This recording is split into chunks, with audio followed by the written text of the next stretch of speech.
Hi hello friends welcome to my channel. ఈరోజైతే multi colour stock అయితే చూపిస్తున్నాండి. ఇందులో 5 different models అయితే మన దగ్గర ఉన్నాయండి.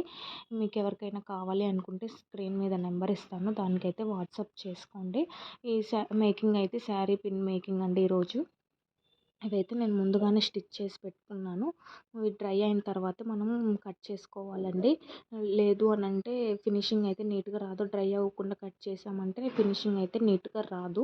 ఒకవేళ డ్రై అవ్వడానికి టైం లేదు ఎలా అని అనుకున్నారనుకోండి, ఒకసారి హెయిర్ డ్రైయర్తో అయితే ట్రై చేయండి. యూజ్ అవుతుంది. హెయిర్ డ్రైయర్తో డ్రై చేయడం వల్ల యూజ్ అవుతుంది. కాకపోతే టైం తీసుకుంటుంది. 10-15 మినిట్స్ అయితే డ్రై చేయాలి. 5 మినిట్స్ పెడితే మాత్రం డ్రై అవ్వదండి. చూడండి ఎంత నీట్గా వచ్చిందో ఫినిషింగ్. డ్రై అవ్వడం వల్ల మనకి ఫినిషింగ్ ఏంటంటే నీట్గా వస్తుంది. థ్యాంక్ యూ అండి. Thank you for watching my video. మీకు కనుక నా వీడియో నచ్చినట్లయితే లైక్ అండ్ షేర్, సబ్స్క్రైబ్ చేసుకోండి.